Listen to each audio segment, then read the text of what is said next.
and welcome to another episode of Women Lead TV. This is brought to you by Connected Women of Influence and my little corner of the world. This channel I've called Branding Brilliance, and I have a beautiful guest with me today. Her name is Danielle Fowler. She is the founder of True Nature Yoga, and a little behind the scenes, a really good friend of mine. I have been a client of hers, and she's become my friend. So I feel like I'm going to have some really good, insightful questions. So before we begin our conversation, Danielle, would you please do me a favor and introduce yourself to our beautiful audience?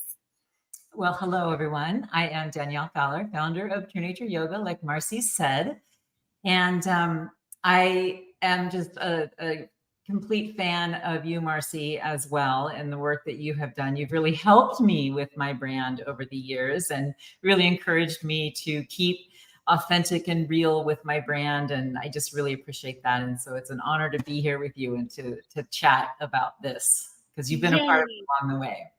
It's so true, because if I have friends that are in business, inevitably conversations will turn to business. So what I really want to get out of our conversation today, if you are watching this, what I really want to dig into with Danielle, who you will come to learn how accomplished she is in this space, and we'll get to that in a second. But she's really built a beautiful community, and she has raving fans that keep coming back over and over again. And I look at Danielle's business, and I know it's not easy to have an in-person yoga studio, which you've had for many years, and now you have an online platform. We'll get into that in a second. But I really want to know, why does Danielle have these raving fans? What is she doing right? And what can you take from Danielle's business journey that you can apply to your own business or to anywhere in your life that you really want to build community? So Danielle, are you ready to go on this journey with me? Sure, you bet. I'm here. I'm ready. Okay, so I just want to really start with something that I think defines to me what a brand is. So a lot of people think a brand is your logo and your colors and maybe some graphic design that you're putting out. But in my opinion, as a branding photographer, a brand is, I like to describe, it's the promise of an experience. So if somebody hasn't really met you yet, and maybe they're seeing you on social media or they've met you a little bit, your brand is all the things that you're going to do and say and be consistent with that you can make people feel. So really, to illustrate this beautifully, Danielle, you don't know I'm going to do this. I'm in the middle of an office purge right now. So I unearthed all these journals, and I have a journal from 2014, which is when I moved to Oceanside from Los Angeles. And that is the year that I was shopping for a new yoga studio. So in my journal from 2014, I have written something to the effect of, I went to Yoga Oceanside, which is the studio I used to own for many years, and I can tell it's going to be my new home. And on I was in my journal about how I had found my new yoga studio. So to me, that's the epitome of a brand, is when I can walk into a place of business and be like, I'm home. These are my people. So what have you done to really be intentional about the experience people have when they either walk in, I'm going to use past tense because you used to own a few in-person studios and now you don't, but it doesn't matter because it's still. So what have you done to intentionally create the brand of True Nature Yoga, Danielle? Well, I think it really begins with making people feel comfortable and having whatever it is that you're teaching, have it be really practical and accessible. And I know in the West, yoga is a real visual or a real physical emphasis. But for me, my passion was always, well, how do we take our practice of yoga off the mat and into the world and really create a life that we love? And so for me, yoga was never about the advanced postures and excelling or progressing in the physical body. The physical practice was about making yourself feel comfortable in your body and feel at peace. And so when I very first started teaching yoga over 20 years ago now, My whole goal was to have people leave feeling more peaceful than Mm. how they arrived. Mm. I would watch their faces, and it was really important to me that they were leaving feeling calm and connected and grounded and peaceful. So that's Mm. always been my intention, and still to this day holds true. And I do think that peace and all that comes with that term is very aligned with your brand. And can you tell us a little bit about what you did before you became a full-time yoga studio owner? How did your journey lead you to where you are now? Yeah, I was already in the personal and professional development field. I worked as a trainer and facilitator, and still to this day actually do some of that work with AmeriCorps, Corporation for National Service, and a local community college, and was also out training and facilitating at companies and organizations and doing day retreats on really like the soft skills of management, the communication skills, conflict resolution, and really trying to get people to see how they can make small shifts and changes and how they show up to create, not only less stress in their own lives, but less stress in the workplace. So I feel like that wove so perfectly into yoga that I was like, this is the perfect blend for me of creating environments and creating communities where people feel like there's no pressure, to be or do a certain thing or to be a certain way. And, I don't know if always people are attracted to my style, but I do know that I keep people curious and learning about themselves too. Like I'm always Mm. asking questions and like having them inquire about their own development and the way in which they show up in the world. Mm.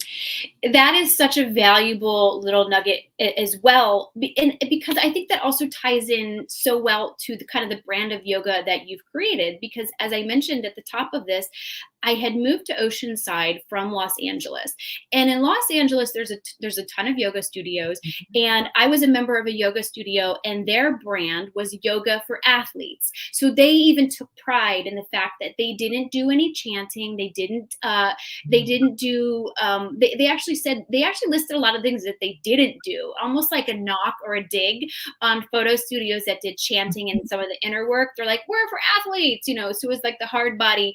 But that was a brand that had a cult following too.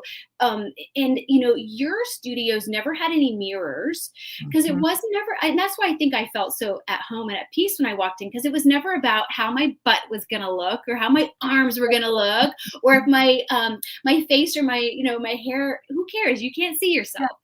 And Right. you're really talking about that inner work, which I think is Mhm. different. When people hear the word yoga, they think of the postures or spinning their body into the shape of a pretzel. And I will say right now, you're nursing a little bit of an injury, and you can't physically demonstrate the postures, but you can still teach yoga.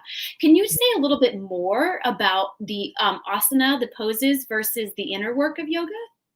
Yeah, I see yoga as a working in, right? And experiencing your life from the inside out. Instead of looking into a mirror, although mirrors can be valuable in the beginning if you're really, wanting to work with alignment. But I want people to go inside. I think for me, the posture, it's more important how it feels than what it looks like. So for me, the shape of your body, as long as you're staying safe in the pose, like let the pose be yours. It doesn't Mm, have to look like anybody else's. And yes. so I want to guide people inside and to really ask themselves, where are they chronically contracting in their body that they can soften, and where do they need to strengthen, and where do they need to open up, and let them be in a real inquiry process within themselves. Yeah, the inquiry process. I also think that the concept of doing this type of yoga is so great for business owners, because I always think that the the biggest, most impactful inner work that I have done really coincided with me being a business owner, because owning a business is not for the faint of heart, and it's not for someone that isn't really prepared to do the inner work, because owning a business brings all of your inner demons out. So I personally found that the practice, your style of yoga, was incredibly helpful for me to control and regulate my emotions and to put the energy out into the world that I really wanted, as opposed to the energy manipulating me. So where did you learn this beautiful like inner radiance that you have, that you bring to your classes? Like, how did that come to be? Were you always like that as a kid growing up, or did you learn this poise and this presence and this wisdom just as you got older? Well, I have to say that I've always been a seeker and always wanting to learn more about myself. And so, having been a part of this AmeriCorps National Service movement, there's a lot of personal development work that we needed to do, because we were traveling the country and speaking and facilitating and training in environments that were very multicultural and very diverse. And so we had to have some cultural competency within our own selves if we're facilitating and training folks. But I also want to say that I really want to walk the walk. So when I tell my students to step outside your comfort zone and challenge yourself or be courageous, then I need to do the same. And even just being here on camera with you, Marcy, is like leaps and bounds for me than where I was even just 5 years ago. Mm-hmm. I mean, when the pandemic hit and I was forced to go online with teaching yoga, I mean, for a few weeks I froze, and I was just, well, this is just going to pass. This will pass. Yeah. And then sure enough, we know it didn't. And so I went online and I started Zoom classes. And now, of course, I have a membership platform and I have all these things. I've done teacher trainings online. And, for me, that was a real push. Yes. And so what I am definitely getting from that answer is, really being open to just being a lifelong learner and a seeker. And I love that term, seeker. And I'm not dating, I'm married, but I always think, like, if I was ever going to be on an online dating platform, I need someone who's a deep thinker and a seeker. I need someone in my life that is a seeker, because there's always, and even just, you said, like, even just 5 years ago, you didn't think you were going to have an online community. Like, what? But oh man, the pandemic really forced a lot of us to rethink. So can you talk to me a little bit about that journey of putting together an online membership? Because there's a lot of people in this community that are also doing that in their respective businesses. Are there any lessons you learned, or what do you have to share with someone about putting an online membership together? That might be a loaded question, but yeah, I mean, it was a learning process for me. Like I said, I mean, I loved my low tech world pre-pandemic. I just loved it. But I was, kind of forced into this, and now I find once you get something set up, initially it's a lot of work. I did have to ask for help. I have a couple students in the background who help me with different things and setting up some of that behind the scenes tech. And I've had to ask for help. So that was a big one for me, of being kind of like that solopreneur, always like, I can do everything from my website to teaching to creating training manuals. Like, I can do it all. And so I would say, don't be afraid to ask for help. Have a team around you, that supports you and that knows your work too. Like, if you can find people that kind of know what you do and know what you're passionate about, so that they can really be excited, also enthusiastic to help you. That is a good point of asking for help. And as far as the kind of the business side, because, you're not doing this as, you need to make money, you need to sustain the business. And, as far as, the business of having a yoga community, how, because of course there's your membership platform, and there's people, you do teach some in person and hybrid. And then, I think of it, there's this concept of a marketing funnel. So, you have your funnel is wide at the top and narrow at the bottom. And so in order to get people into maybe your bigger ticket program, programs like a yoga teacher training or retreats, you need to have a lot of people at the top of the funnel because not everyone's going to sign up for a yoga teacher training or a retreat. So what is your mentality of getting people in that funnel? Like, how have you created people that come to your membership or attended your in-person classes? Like, how are you attracting people that eventually are going to come through the bottom of the funnel and be more the high ticket spenders? I would say that my email marketing is essential. Okay. I've had a newsletter, an email newsletter for, gosh, over maybe 10, 15 years. I mean, it's been a long time that I've had an email newsletter. So I have collected quite a big list, a couple thousand people. Great. And it continues to grow. So on my website, you can sign up for newsletter like on most websites. And I reach out personally to people. Like I do. That really seems to, I text with people personally and, meet them for tea and coffee. And I know that might sound like, that's onesie twosies, but the work we do together is personal. Yeah. We are working personally on, certain aspects of our lives. I mean, some of my students, I've helped them, get through grief and the loss of a loved one, or going through big transitions like marriages or divorces or children, or, I've had a lot of people going through teacher training who are pregnant or who are diagnosed with cancer, or, so there's a lot of personal. So I tend to put a personal connection with people as well, and want to maintain that. And you can feel that, and I can feel it, I should say, when I'm around you in community, and that's as part of this. We're in this platform right now, Women Lead TV. Shameless plug, I got the mug and everything, but it's put on by this network of. It's called Connected Women of Influence, and it is essentially a networking platform. And that's how I've also built my business as a photographer. Is I've really done a lot of intentional networking, and it sounds like you're not calling it networking, but that is networking, of reaching out to people and being intentional with who you invite into your community. Is that a fair way of looking at it? Absolutely. Absolutely. And I reach out in a variety of ways, some through social, messaging, some through texting, some through email, some through just picking up the phone and calling someone. I actually did that recently with a group that's interested in YTT, and they all responded back. It was so lovely. I actually that is nice. Messages. And YTT is yoga teacher training, right? Yes, yoga teacher training. And I think there's something to be said, and I'm very timid about doing that. So thank you for modeling that. I'm very timid to reach out to people and ask for things, whether it's help or inviting them into different offerings that I have. So thank you for modeling that. Okay, we only have a few more minutes here.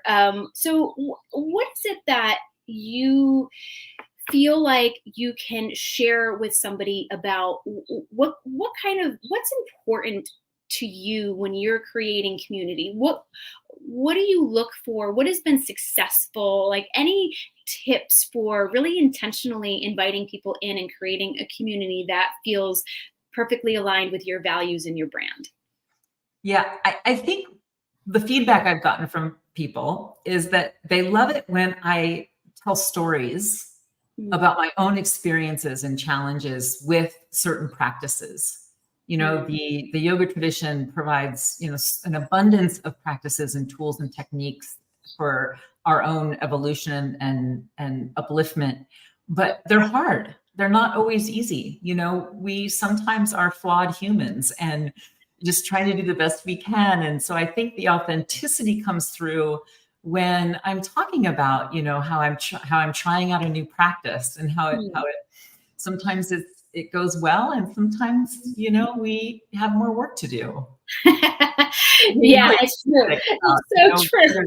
On your path, Yeah, and you have. Can you tell us about the degree you have in yoga? Because I know you didn't graduate with an undergrad degree in yoga, but can you tell us about your training and your degree that you got?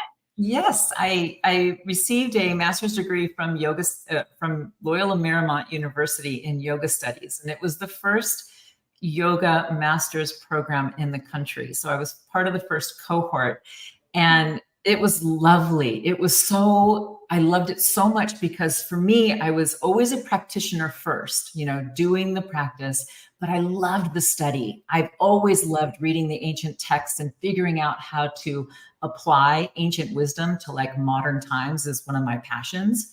And so the master's degree program really helped me dive into those texts, those ancient texts of incredible wisdom, and learn some Sanskrit and travel to India and do some study in India, which was just lovely. And it really helped me feel also more confident in knowing where yoga comes from. Like, Right. what are some of those truthisms of yoga that we need, I feel, now more than ever right now? I so agree, Danielle. And, you know, I think maybe a beautiful way to end this conversation, and you didn't know I was going to ask you to do this, but will you just close out this conversation? You have a beautiful catchphrase I call it a catchphrase, but you have a beautiful phrase that you say as you end every practice. And how about as a way of just closing out this conversation, will you close it out with something you would say in class? Sure. So I think you're talking about our group intention. Yeah. So every class or workshop we teach, we always create a group intention, and it's actually is an ancient Sanskrit mantra, and it is Lokaha Samastaha Sukhino Bhavantu. May all beings everywhere be happy and free. Yeah. If that's, you know, small ask. Happy and free and at peace, right? Yeah. And that's all. Hey, and if you can find peace in your heart and in your life and in your business, then you are doing it right. That's so true. Thank you so much for being here, Danielle. If you want to learn more about Danielle or the offerings she has, you can be in her community with me. It's truenatureyoga.com. And Danielle, thanks for being here, and thanks for bringing your beautiful light. Thank you so much. Okay, have a good one. Bye, Danielle.